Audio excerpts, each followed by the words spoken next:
of a lot of fun, Jeanne Robertson. Oh, she's a heck of a lot of fun, Jeanne Robertson.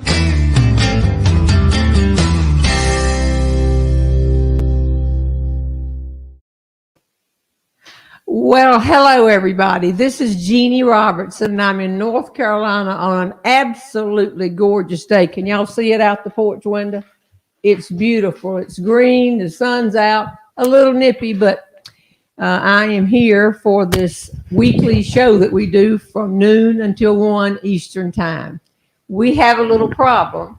Last Sunday, I started putting up clips of Henry Cho, who is one of the funniest people out there. And is that Henry? Or you just checking your phone? You scared me when you lifted. We played all 5 or 6 clips, actually 6 clips. And then this morning I put up his bit with Designing Women. I know we have drawn a big crowd because he is wonderful. However, in the middle of the night last night, we got an email from Henry, and he has a problem and is trying his best to get on, and we'll click in here. And what's that clicking noise? He will click in on us if he possibly can. They apparently have been hit by the flood in Nashville, Tennessee that hit this past week. And Henry is chairman of his men's ministry at their church. They are doing all sorts of things. The last we heard from Henry was about an hour ago. He was under a house, Patrick. He was in a crawl space. In a crawl space trying to help somebody. And he is in charge of putting a... Well, I don't think he was pulling someone from the wreckage, no, but I think he was, I think no. He may have been fixing a pipe. But fixing a pipe. They've got all the men of their church working, and he's in charge.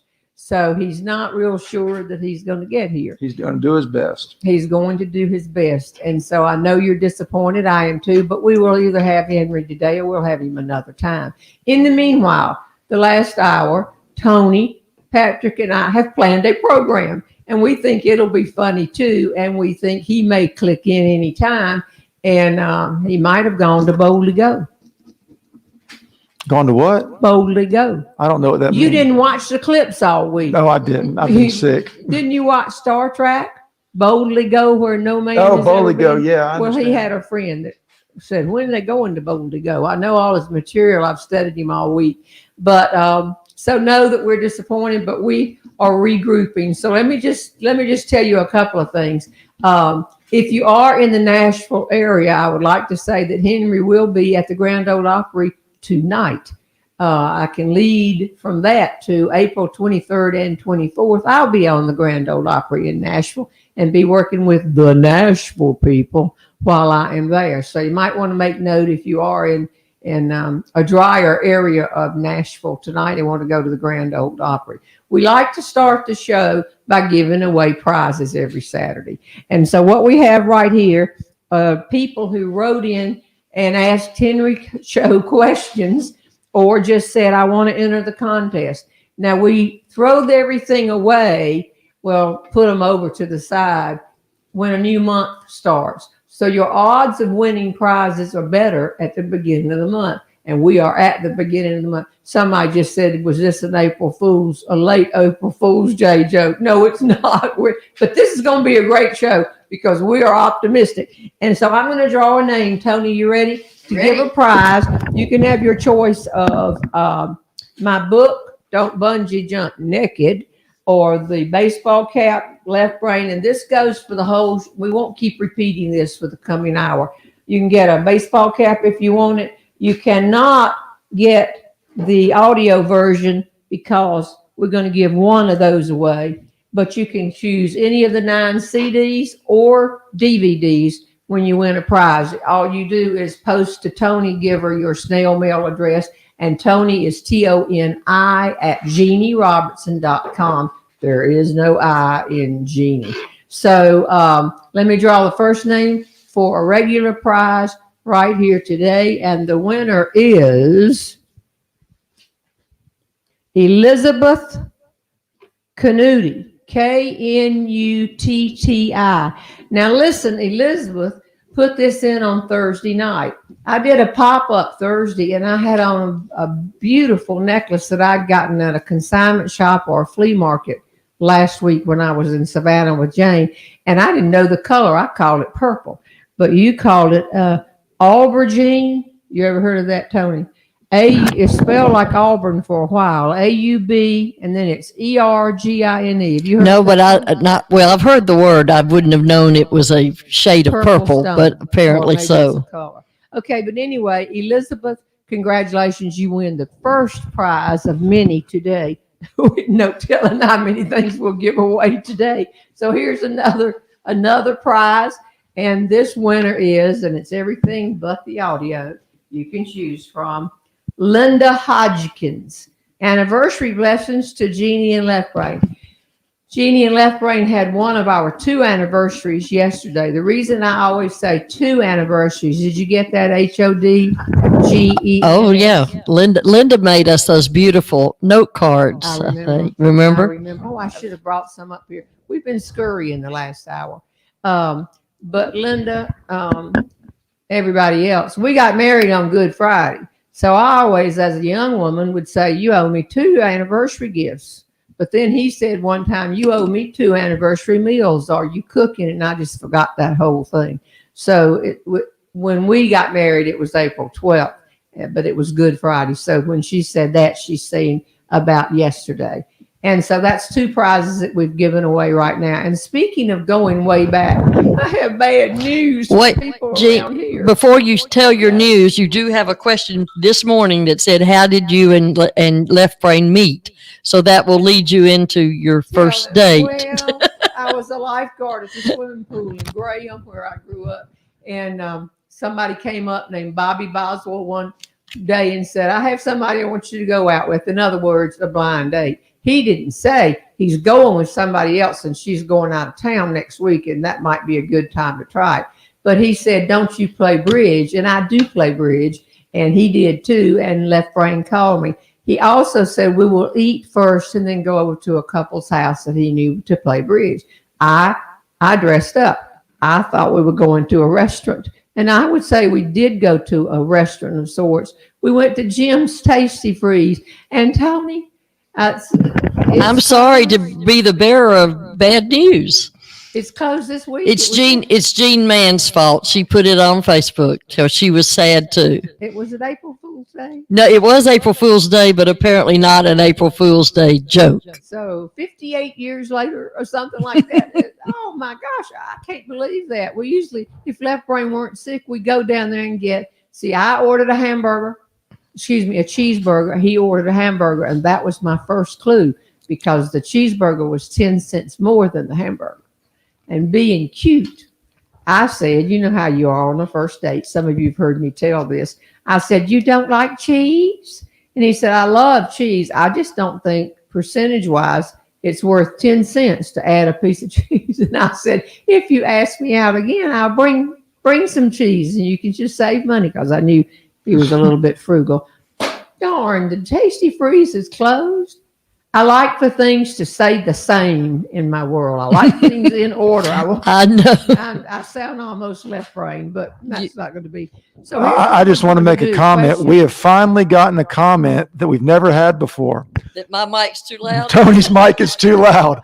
That too. I've just turned it down, so let me know if it's okay. I was going to say I could hold it farther away. They're not loud enough. Can you hear me? Oh, you're fine. You hear me? Okay, so here's what we're going to do today. I have all these questions. This many questions were sent in for Henry Cho. And I mean, how many of you are going to be answering questions such as why did your parents come to the United States from Korea? And why did they settle in Knoxville, Tennessee? There's not too many people that I could draw some of these questions out. And how have you had a successful year? I mean, such a career in speed. So why don't, if you have a question right now, you can type it into your computer, and it might be about, we're going to dwell on my career today because y'all always have a lot of questions like that. Actually, with the situation, we will deal about anything you want to talk about tonight. So just put up the question. Patrick, you watching one screen, Tony's watching the other. And then I have books of ideas of material that I'm working on. And some of them, I'm just going to ask y'all if you think I could ever tell that on a stage. What you got, Patrick? You look like you have something to say. Oh no, Henry emailed. He said he's apologizing. He's still under the house, Okay. and have to reschedule. So Tell him we're going on without him. Okay. We'll save the questions. We'll just save the questions. They're not going anywhere. Sometime. Okay, Tony, do you have a question? No. Okay, now at the end of every week, you always come to me with a report that tells me how many people watched the show, Patrick. Okay, so I'm asking the people that are watching the show to send questions. Mm-hmm. And y'all there are no questions yet? Oh, I see what you're saying. I'm sorry. Let me find it. If not, here's lots of questions. What was your first teaching job? Oh, my physical education degree got me my first teaching job. I was right after I graduated, I got a job first in the library, right, Tony? At the Auburn Library for the summer because I had to have money. And then I got a job in the physical education department at Auburn. I later taught junior high, high school, and then another college, Judson College on the collegiate. And I loved teaching. And y'all, I was good at it, but I was young. I threw my heart into it. If I were teaching now, I'd probably be in jail within 6 months. I don't know what I would do. Pull up your pants, do this, do that. But I absolutely loved teaching. And then Left Brain and I looked at it one year and said, you just spoke at 12 events this month. A month, 12 events. Drove to them, almost fell asleep the next day. I wasn't being fair to teaching. I was coaching. I was taking everybody else's children to whatever they were competing in. And then Left Brain was taking Beaver, our son Beaver, to those things. And so something had to give. To do 12 speeches meant I was driving all night to come back and speak, and I was gone too many weekends. So we said, why don't we stop the teaching? Jerry, whom I call Left Brain, is the one who said, why don't you just give it a shot at going full time? And that's what I did. Somebody just asked, what was your most embarrassing moment on stage? Oh my gosh, pick one. Just pick one. Well, you asked me that last spring, somebody, and I selected one. I hadn't thought about it. And then on the radio yesterday with Neil Steele, I'm on his show on Fridays. I don't know how this all came up, but we did. What my normal thing that I do without COVID is I go out into the lobby, and when they open the doors to the theater and people are coming in, then I'm sitting there like welcoming them to a wedding or something practically. Hello, thank you for coming. It also sounds like a funeral. Either way, hello, thank y'all for coming, taking pictures and doing all that. Then I go back to the dressing room and change into a dressier outfit and wait until it's my turn and they'll introduce me. And that's usually about 25 minutes after I go backstage.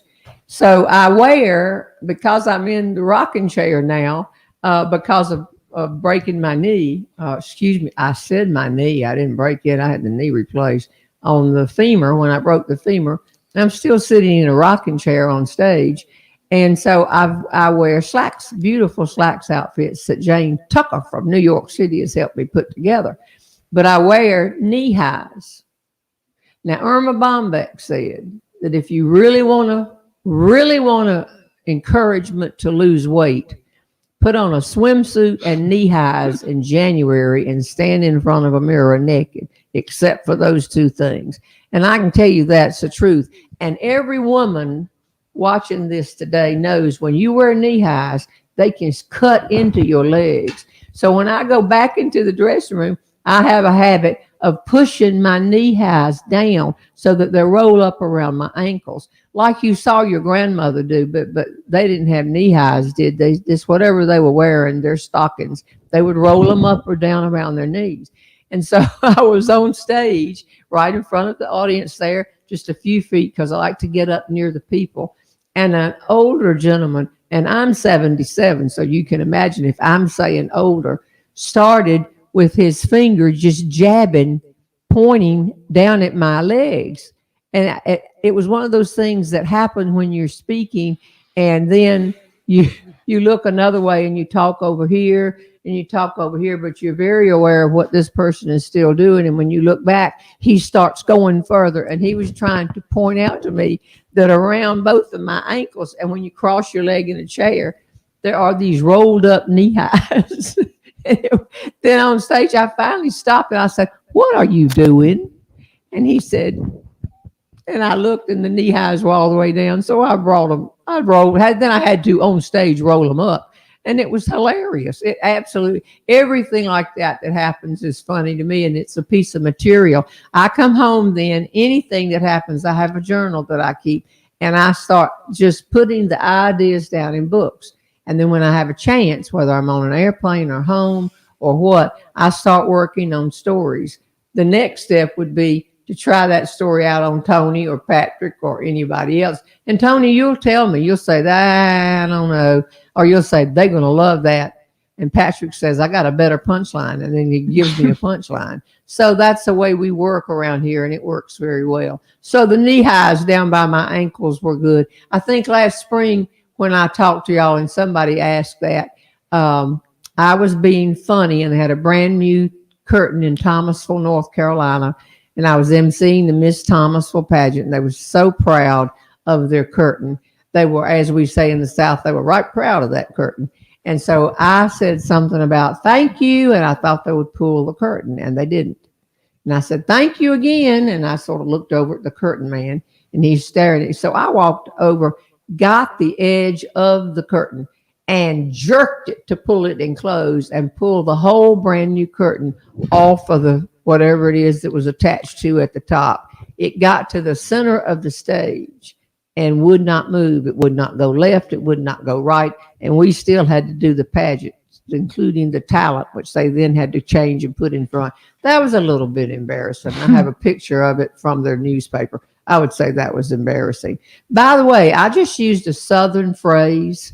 I said it was right. They were right proud. Did you hear me say they were right proud? Did you think anything about that, Tony? No, I don't, but I know that a lot of people who aren't from the South do. Yeah, I don't think, because you and I have not just met. But it was right there. No, but I got to show you this. So somebody, and I am so sorry that I can't remember your name, wrote me and said, why do Southerners insert the word right, R-I-G-H-T, into our vocabulary? And I said, I don't know what she's talking about. Do you remember who it was? I believe Margaret. What was her name? The lady who edited my book so well. She may have been the one who asked, because you used that phrase in the book, and she thought she wanted to correct it because she didn't think you meant to say that. But you were saying, to I think you were saying the boy you owed the Gray and Ryder right much money. Mm-hmm. And she said, you don't need the word right. I'm so glad that people feel comfortable enough to correct you. I know. We love me. In this business, you get corrected. So this is a book. I'm on page 584. That in the front, y'all are going to love this. Norma Rose is under the weather, or we would have called her fast and said, please come over here and help us with this show. She's on the mend, though. Huh? She is on the mend. She's going to be fine. She does not have COVID. So this is it. And she gave me this book. It's a big, thick, heavy book. It's one of a series. And this is called North Carolina Folklore, Volume 1. And this is all the things about North Carolina. And they have phrases that we use. So I started thinking about it when I guess it was Margaret. If not she, then I apologize to the person who wrote. But I thought, wait a minute, we do say, how much is selling? What do you want for that car? And they give the high figure. And you'll say, well, he's right proud of that car. Or that's right much money. Why do we do that? You do. I don't know why. I don't know why. Well, I do. I've done some research. Now you know why. Okay. I've held this for You're about going 4 to weeks. You're going to educate us. I'm going to educate you because I've held this for about 4 weeks, thinking I didn't want to drag this book to to Tallahassee or to on page 584, North Carolina Folklore. The word work, right. Okay. This is a word that's very common in early English, used by all you Southerners. Perk up, be proud. Shakespeare, that goes going back a long way. But somebody was wounded with a spear, right sharply spear. And if you keep going over here, right smart, it's a good deal. It's a right smart deal. It's a right good deal. And it goes on and on and gives and it says used in the South. And then it says particularly North Carolina. Okay. So are we the only ones? And Margaret is on, and she said yes, it was. She was the one who Did you hear that, Margaret? It was she. It Not was her. It was she who sent that in. But according to this learned book that Norma Rose gave to me in 1992, here's an example. It's a good deal. He's got right smart money. He's got a lot of money. It's a right smart distance to White Plains, or something like around here we'd be saying it's a right smart distance over to Cullowhee. So I just thought I'd make we Southerners, we try to teach a Southern phrase here every so often just to help the rest of the world. And you know who is hilarious with Southern phrases is Henry Cho. You got any word? Is he still under the house? I think he's still. I'm picturing him with like these Wicked Witch of the West shoes up underneath that house. No, but actually, he's doing some good work under there. You know what? I'm sure he's helping people that need it, and the whole church is turned out apparently, and he's in charge. But the catch on it is, if somebody's tuning in right now, they're saying she's talking too much of Henry Cho's there. She ought to put him on. Well, don't worry, your fans will keep him straight. Okay, good. All right. Well, let me just mention one thing. You mentioned that it's Shakespearean, right? Proud. Well, and Gene Black may be able to comment on this. You know, for years in Alabama, we had the Alabama Shakespeare Festival in Montgomery, and they wanted to build. We used to take field trips there as kids. And they wanted to build it as an exact replica of the Stratford-on-Avon Theater in England. And so they had the architects and from the building to the grounds to the swans. They wanted the exact same swans, the same breeder. And so they called them. They said, "Where do you get your swans?" And they said, "There's a small farm in Notasulga, Alabama, that we get them from, which is probably about 30 minutes from Montgomery." It's also about 2 minutes from Auburn. That's right. Notasulga is on the outside of Auburn. Yeah. I'll declare. So that's where they got the swans. Apparently that's where they got it. I'm not back in the day. Well, Gene Black had also written in because he's got relatives in Arab, Alabama. And Henry Cho's wife is from Arab, Alabama. Mm-hmm. And he speaks with, by the way, he speaks with a Southern accent because although his parents were from Korea, he was born in Knoxville, Tennessee, and has lived there most of his life. And of course, now is a full-time traveling music comedian. He makes me sound like I'm from New Jersey. No, you got to say New Jersey. New Jersey makes me sound like I come from New. All right, now I've got some more things here to try out on the group.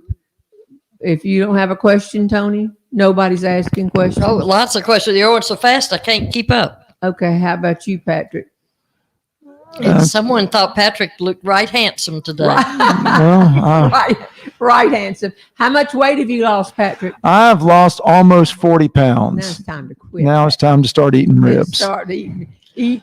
Well, I will give you when the show is over, if you want it, I will give you big, huge strawberries covered in chocolate. Well, and where did they come from? Yesterday in the middle of the show on the radio, somebody started tapping. They had been trying to get in the front.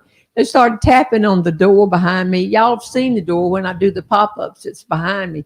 And it was a young woman with a mask on, and she had a huge box of strawberries covered in chocolate. Neil immediately said, "I sent them." No, he didn't send them. They came from Sherry Harris and Isley, her godchild, who is a student at Elon. And Isley's going to lunch with us tomorrow.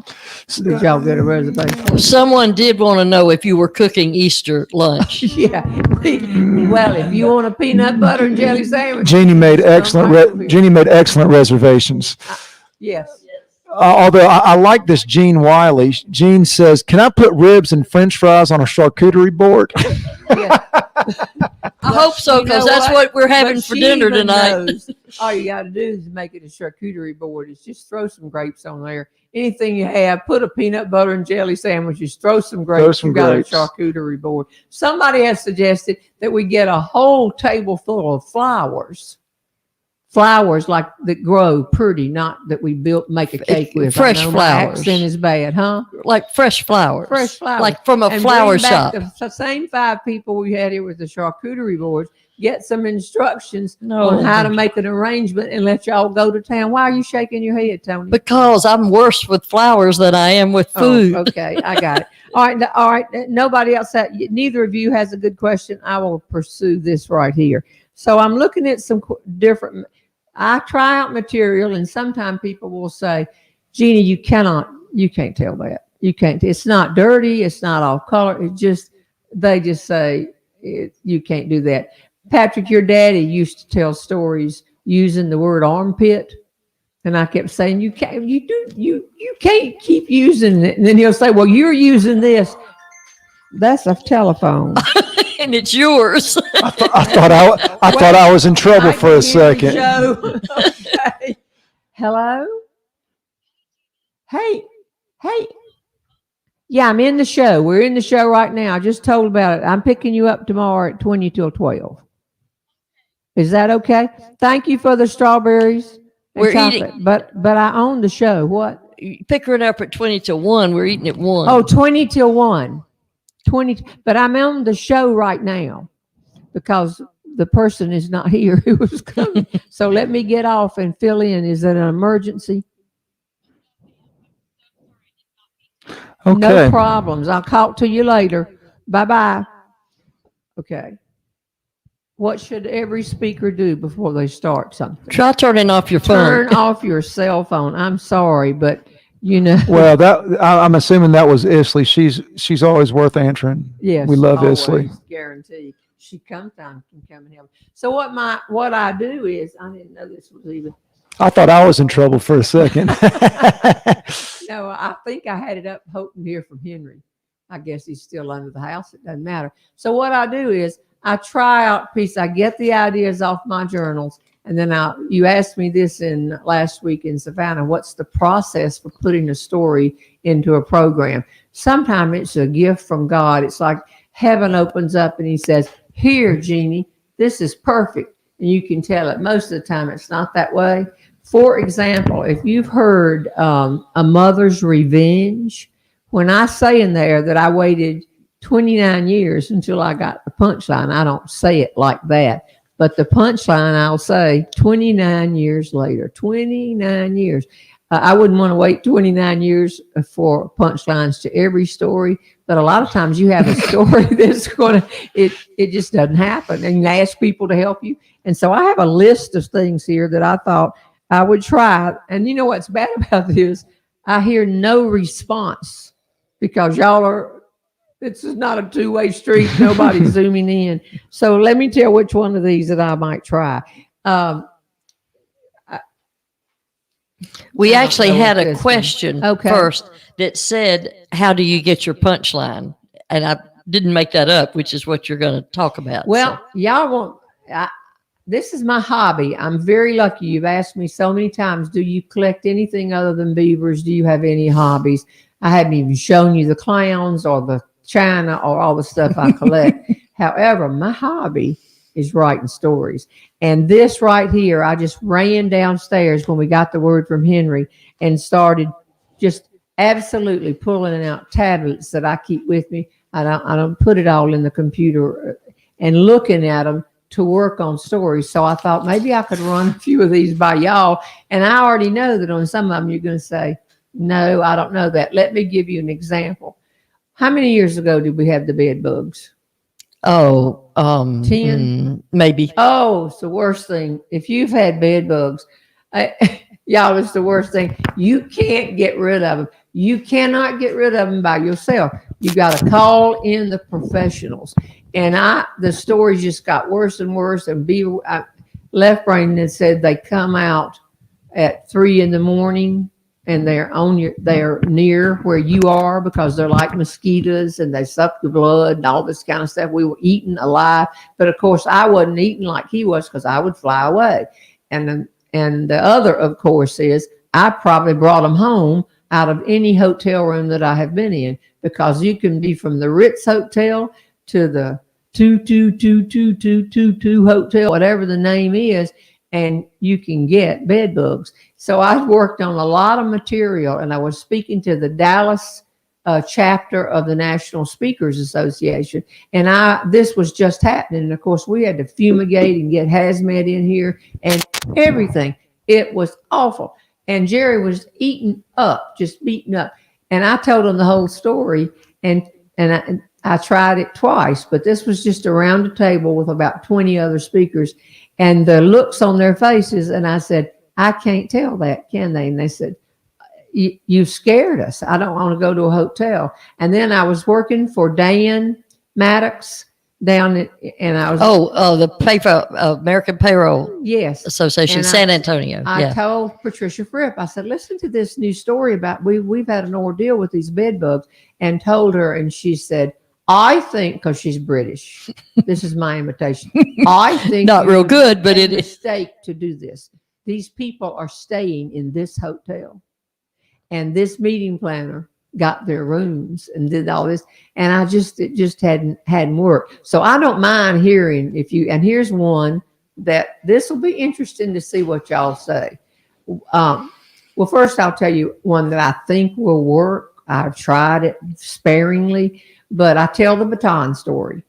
And if you haven't seen it, it's the longest story. I think it's 17 minutes. I think if you put this is how much we go into stories. If you put the entire rafting trip together, it's 24 minutes. But the baton story, we didn't even put it up on YouTube for a long time because we were told, oh, you can't, nobody will watch that. Well, y'all have watched it and you've loved it. But it's about a baton twirler. So I had a speech in Atlanta, and most of the people there were men. That particular area of work is infiltrated with women now, as it should be. But at that point, most of them were men. And so afterwards, they were gathering around to tell me that they liked the speech or to tell me otherwise. And there was a woman standing there dressed to the hilt. She looked like such a professional businesswoman. But every time I would turn to talk to her, she said, I'll just wait. I'll just wait. And yeah. Finally, the last man walked away, and y'all would have just loved it. I said, are you ready now? And she said, oh, Jeannie, I've been waiting to tell you. She's almost changed personalities. She said, I'm going home, and I'm going to call my mama right now and tell her I could be giving speeches, and I could have been in the Miss America pageant, using my term, if you had let me be in the marching band as a majorette. And I said, what? She said, I twirled the baton when I was growing up in my neighborhood. And I could just tell she said, I was the best baton twirler in the neighborhood, and everybody knew it. And when the 9th grade rolled around, I told my mama I was going to be in front of that band as a majorette doing this, and I knew I could make it. And my mama said, no daughter of mine is going to be on the football field flipping up her skirt and showing her behind at every football game. You'll be in the marching band. You play the flute and you play it well. The woman then said it became a mother-daughter thing. We battled all summer, and when the tryouts came out, Mama won. I played the flute in the marching band, and I did so for 4 years. And I want her to know if she had let me twirl, I could maybe be a professional speaker. And I said, well, I appreciate you telling me that. People tell me things and I love it. And then she said, but I wanted you to know, and that's why I have waited so long. I never marched off that field a single Friday night that I didn't find my mama in the stands and twirled that flute right in her direction. Now, y'all chuckled.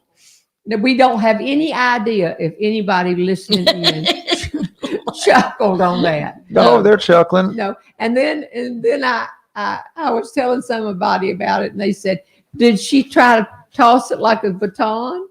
And I said, no, but if she had have tried to do that, remember, it goes straight up, but the band keeps marching, and it would have come down and hit the, the tuba player in the head. I mean, the story began to grow. That's the way they do. So could somebody put on TV if they think that's worth? I mean, Okay. Oh, a lot of people are They'll saying make it's very comments. funny. is it worth working on? Yes. That's all I want to know. Yeah. Is it worth Okay. working on? Quick couple of other questions. Okay, and then I want to tell Burma Davis. Carol said, I laughed so hard I woke the cat. Well, why don't you? Okay, see, vindication. That's the next thing I have on my journal, tried in conversation. So Okay. I don't want to be invited to dinner and then sit there with everybody and try to tell story after story after story. But if I can work something in conversation and get a reaction, then I can take it. It gets to go from list to list. And y'all, Speaking of your list, okay, someone wants to know, why don't you just record your thoughts into your cell phone, and then you wouldn't have to carry a tablet around? well, I can sort of answer that. Why? One, you need to know where your cell phone is all the time. 2, having it charged would be good. 3, being able to find can what get you put tacky, in. Tony. and Jeannie loves her tablets. This is one of about 30 down there, and I can show them all to you today. It's just one idea after the other. And when I put the ideas down, sometimes I skip several lines because I know if I'll come back and look through it and want to add to it, I need space to add it to there. All right, now let me tell you one that you might not get a good approval of. What is it, Tony? No, I was going to say I think you should go on with that story. Okay. Yeah. People do come up after the speeches and tell you things, and sometimes you just don't know what they're going to say, and I don't know. Most of the time they will tell you something funny, and I listen, because then they'll say, you can tell that if you want to. And if I say, well, what's your name? I would give you credit. And if they say, oh, no, don't. It's probably not a true story. They're floating around. And so I checked. But this one happened at you've heard of Southern Lady Magazine. Southern Lady Magazine is out of Birmingham. It's put out by Phyllis Hoffman DiPiano.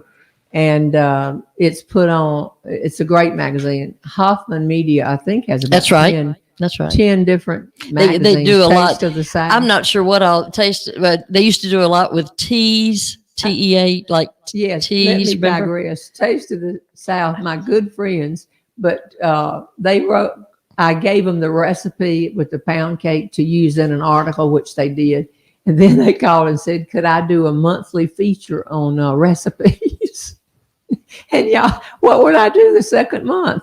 I mean, that was it, past my green bean casserole that people don't let me make. But anyway, so I was at a Southern Lady Magazine conference. I brag because one of my things I'm proud of is I write a lot of material. And I had spoken there 8 years in a row, and I had not repeated a story. And I take a lot of pride in that.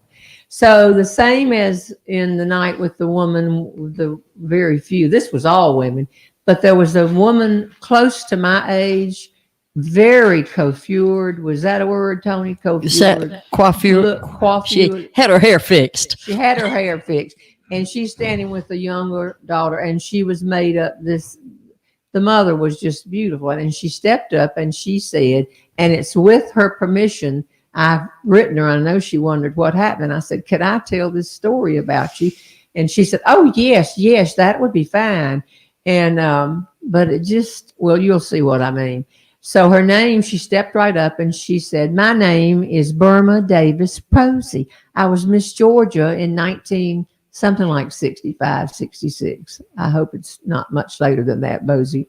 But Burma. The only time I'd heard somebody with the name Burma was when we would drive to Tennessee and they had Lookout Mountain ahead, and then they had signs, Burma Shave. Mm-hmm. You remember all along the road? Oh, I remember. You're too young, Patrick. Since I grew up in Chattanooga, so yes, So I you've remember seen Burma Burma Shave signs. So this yes. woman said, my name is Burma Davis Posey, and this is my daughter, and we just loved your speech, and I wanted her to meet you.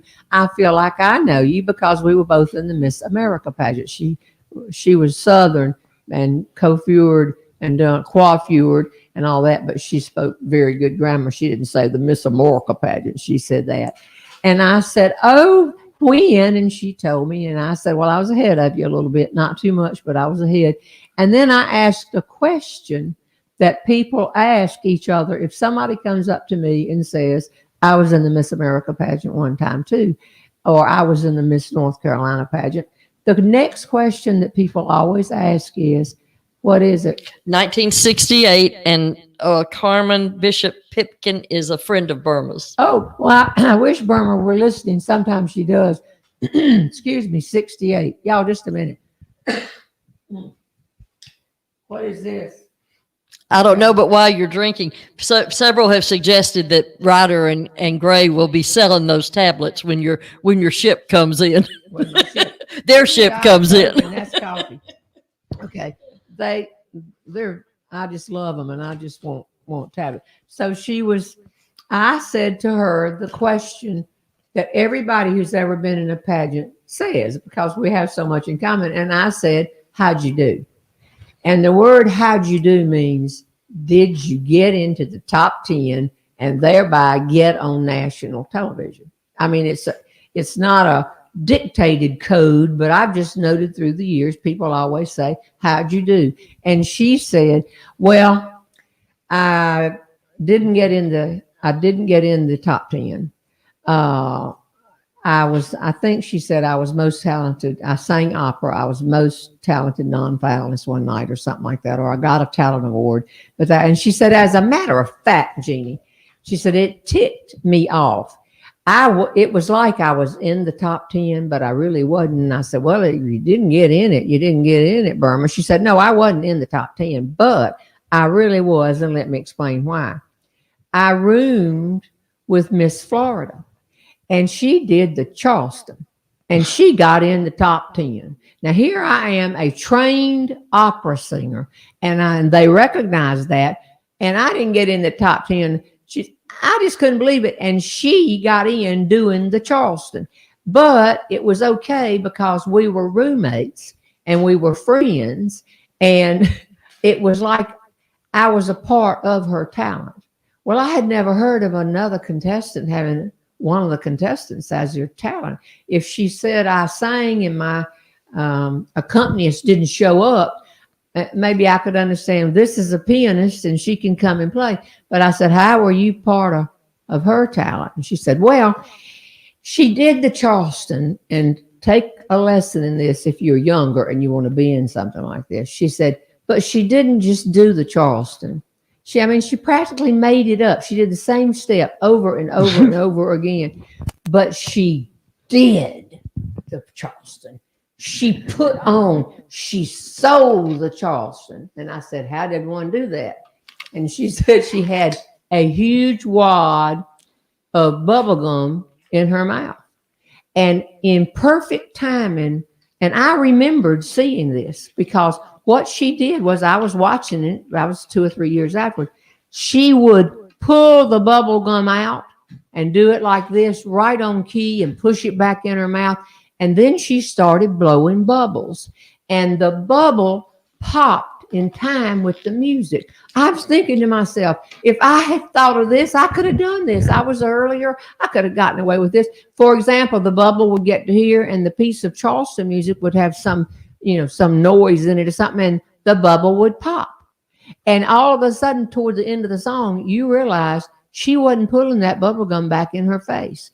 The bubble got bigger and bigger, and the suspense of it, the bubble was suddenly bigger than her head, which you can see attracted attention. The whole audience was just mesmerized.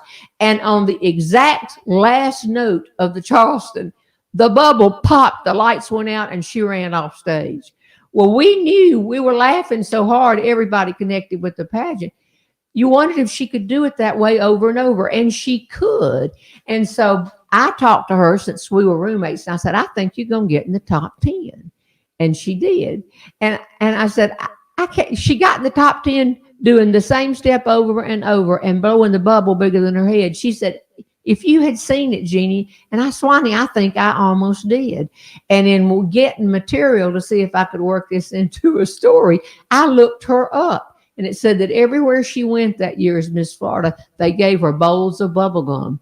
And I mean, just showed her picture and she's getting the bowls of the bubble gum. And I said, that's fantastic, but I don't see how that involves you. She said, oh, I was very important. When they announced the top 10, the other of us got out of the way and they were allowed to run to a nearby dressing room as fast as possible and change from their evening gowns into their talent outfit, whatever it might be. And they allowed me, if she got in the top 10, to stand by the door. And I warmed up the gum. She said, I chewed it and chewed it as fast as I could. And then when she came running out, I gave it to her and she put it in her mouth and she was ready to go. If I hadn't warmed up the gum, the bubble wouldn't ever stretch. And this would have been on national television above her head. And I said, I can't believe that you did that. And she said, it's just a good thing she didn't become Miss America. I would have had my jaws by the end of the year if I'd had to travel with her would be this big. Now let's be honest. Y'all be honest with me. Can I work on that story and tell it or not? And the not is because some people have said, yucky? Ooh, you put the gum from here to there. And, oh, that's terrible. But I think it's hilarious. So what do y'all think?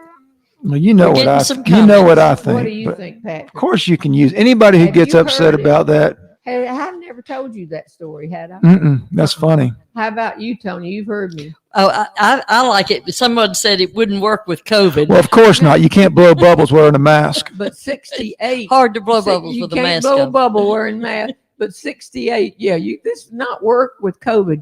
Y'all, if you can't have all those details worked out. So yes or no? Now, is anybody going to say, no, you grossed me out with the putting the warming up the gum and giving it so far it's yes. Well, if it was just a random person warming up the gum, but since it was one of her good friends, that's different. They were rooming together. Yeah. Someone says, no, you chewed it first. It's gross. So well, of course it's gross. Said that. That's why it's funny. Yeah. Well, how many are saying no? Not too many. I'm blocking those folks. Okay. No, you don't. Okay.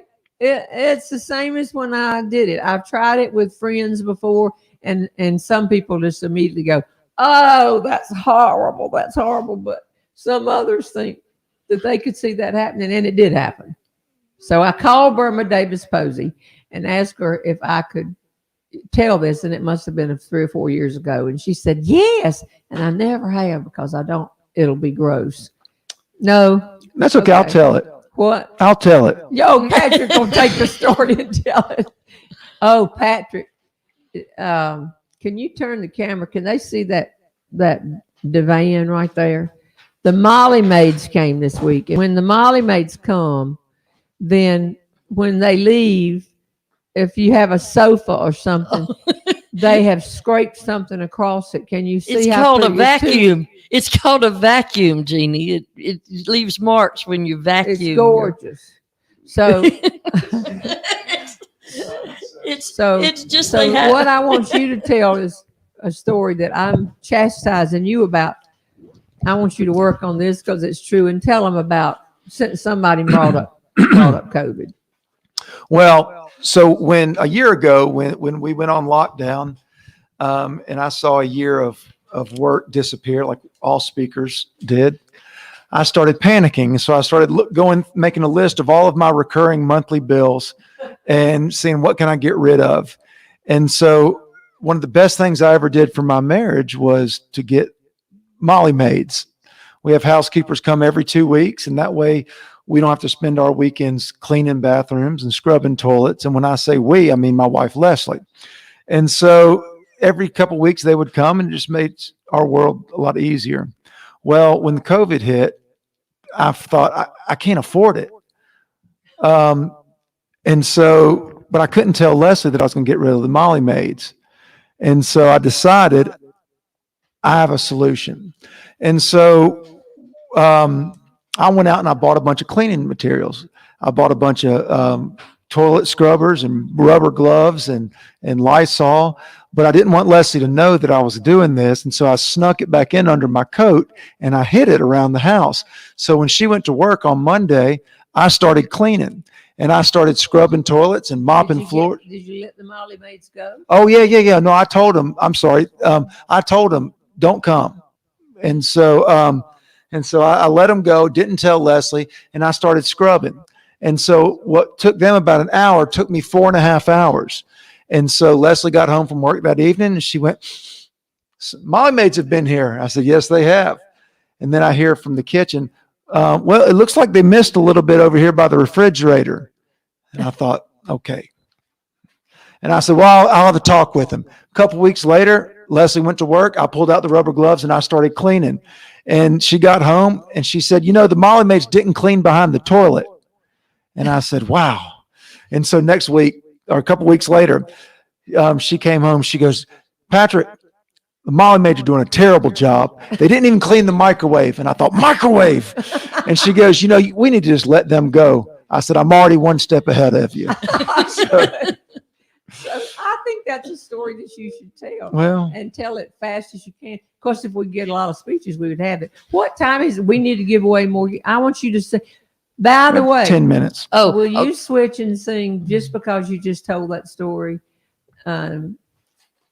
Nothing cleans up. Oh, yeah. Okay. Can you switch songs that quickly? What have you got over well, there? while he's getting ready, I had written Pat, a man, Pat, I'm sorry, I don't know how to pronounce your last name, who wrote us yesterday. And this is her email. Okay. We get a lot of wonderful emails from all of you, and I try to answer everyone or write you back. Jeannie sees them all. Jeannie doesn't answer everything. But she does see everything. Pat wrote me yesterday and said, "Is Miss Jeannie not on today? We could not find her here on Facebook, Back Porch." Pat thought yesterday was Saturday. So, of course, I could understand. But when she wrote back, when I wrote her and told her it was Friday and that we look forward today, the next day, she wrote and said that her husband was home from work that day and he wasn't usually home on Friday. I understand that. When mine retired, I've not known what day it was since, and that's been at least 10 years now. Of course, some of us don't get to retire, but anyway, people want to see your earrings up close. I don't know if Pat can do that or not, Patrick, but later afterwards, if you can show them. Apparently, I can't see them from here, but I think they must be pretty. Well, they're pretty because they are Pauline Trezier earrings. Oh. And Jane's mother-in-law, Jane Tucker from New York City, his mother-in-law was a lady named Pauline Trezier. The best picture I have of her, she came from France on the boat. I mean, they barely got out for the war, and she got to New York, and that's where she stayed. And she's in the, the Hall of Fame for the all the people. And what word am I looking for, Tony? What they were? Oh what? gosh, I'm forgetting words. No, I'm forgetting words. The fashion industry. There's a garment district. She's Right, on right, Hollywood. right. She always had a long cigarette lighter and glasses and this kind of thing. And she designed jewelry and clothes and just china, everything. And so Jane gave me a pair of these because they're clip-ons and they're soft. They're made up of these little rhinestones, but they're very soft. And so when I was getting ready to tape number 9, remember you said, and we both said, the last one we will ever do. Yes. But the 9th DVD. Mm-hmm. The one over here. Let me make sure what do I have on in this picture. Different ones. But on the tape, Jane said, I think you should why don't you wear those Pauline Trezier earrings I gave you? And then we were in Savannah. And I said, I can't because we taped 2 nights and I don't have a spare. And if you don't have a spare and you break an earring or step on it in the dressing room or whatever, then your second night won't have the same earrings and it messes it all up for editing. She just got up, went to her bedroom and came back and said, oh, here, slapped down another pair just like it. She said, "You don't think I would have given you that pair if I didn't have another pair?" And so that's what those earrings are. All right, I'm not sure. I want to tell people Okay. how to pronounce her name or spell her name in case they would like to look up Pauline Okay, that'd Trigere. be great. It's Pauline, Trigere, and you will find a lot about her. She was quite she's she passed was away, something and else. she but Came she from lived France. They a came over from Normandy and got she on the was boat. No, they didn't go. They came from France on a ship called the Normandy. she was born in 1908 and she passed away in 2002. Right after 9/11. Right, Yeah, no. February the 13th. So less than a year after. She was 6 something months. else, and a lot of the artwork in Jane's house was Pauline's. Right, and they right. preserved. But Okay. you told me about that lady, the Pat coming in. You said her own right. husband came in on Friday and said, Right, "Is it or time to turn on Jeannie?" time to turn on Jeannie. Well, they're watching today. They got the right day.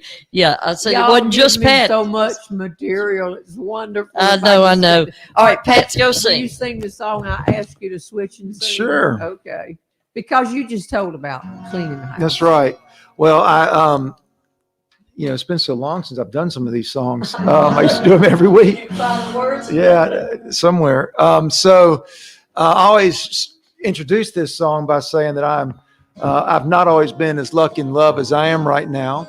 There was a time when I was a single man living the life of a single musician in Nashville, Tennessee. I've had my share of relationships, some good, some bad, some train wrecks. This is a song I wrote about a train wreck. I like to call her Becky. Now, Becky's not a bad person. She just had a habit I couldn't get used to. She was too affectionate in public with other dudes. So my philosophy is if you do me wrong, I'm going to write a song about it and spread it all over the country. Her faded sweater's all she left behind. Fading scent reminding me of happier times. She's run off with someone new. Now this sweater's all I've got to see me through. Whoa, nothing cleans a toilet like cashmere. Nothing scrubs the bowl like what I've got. I'm trying hard to wipe away her memory while I scrub those pesky stains off of my pot. Well, looky here, in my truck, she left a toothbrush. Well, I should send it to her new address. Now that's the Christian thing to do, but hey, my dog needs clean teeth too. Let her new boyfriend worry about her breath. Whoa, nothing cleans a toilet like cashmere. Yay, Pat. I'm sorry, I just asked you to switch the song you had planned and sing that. So I'm going to give away some prizes. Yeah, we need to do that. Okay. Also, real quickly, Linda Harris wrote and asked, "What's your favorite jelly?" And because of Peanut Butter and Jelly Day, and I know you want to mention that we enjoyed seeing Linda. Linda Harris is from Oklahoma, and she and her sister-in-law Brenda, I believe, drove from Oklahoma to Newberry, South Carolina last fall and went to 3 shows in a row. I couldn't believe it. They had tickets. There was a fourth, but they got a fourth, but they figured they'd heard everything. No, they wanted to go to Charlotte and go tour the Billy Graham Museum, which is a great thing in Charlotte. Anyway, so Linda came here. Somebody in the family had passed nearby and that kind of thing. And so she came in. I said, "Where do you want to eat?" And she said, "I'm going to go to Zach's Hot Dogs." And we went down there. Tony did, and we had a good time. But Linda, I was not impressed. She only ate 1 hot dog. I've never seen I've never known anyone to just order 1 hot dog at Zach's. I start with 2. Well, Jim's Tasty Freeze has gone out of business. Zach's better not go out of business. I don't see how it could possibly. Here it is. Tracy Thompson Stewart is the name I have drawn. She said, "I love Don't Give Bama a Second Chance" in the rebuttal. So she's an Auburn or an Alabama fan. So Tracy Thompson Stewart. This is still general prizes, right? I'm looking while Patrick is singing. I'm over here looking through my tablet saying, which one can I try? If y'all want me to do this every week, I will. I love feedback. You know, for years, this is Linda Helton, Lindo.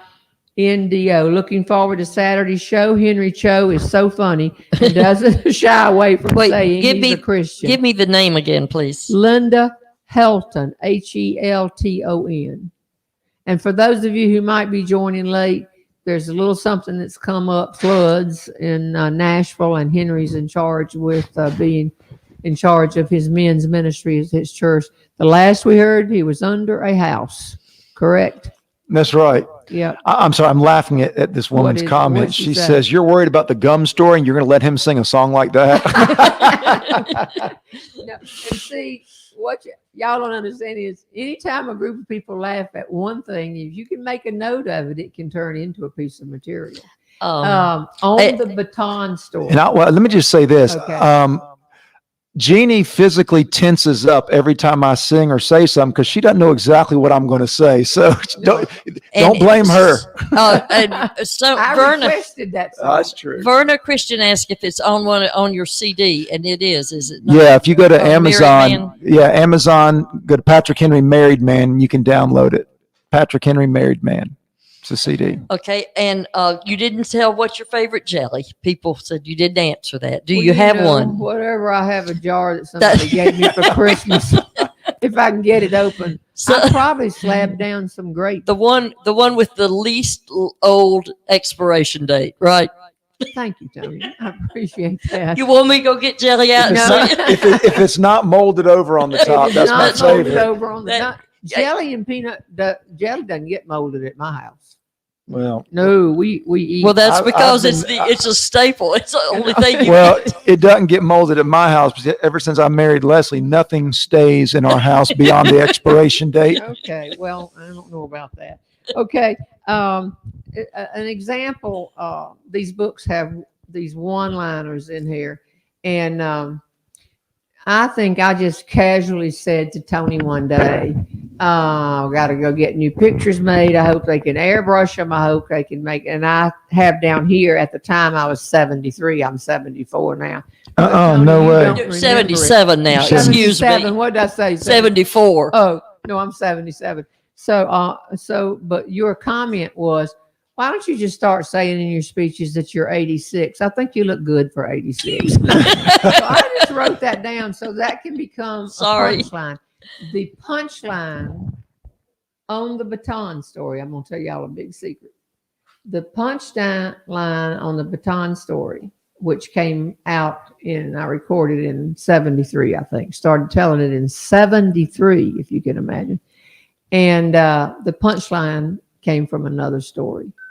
It came from a story that I was telling that happened at a pageant.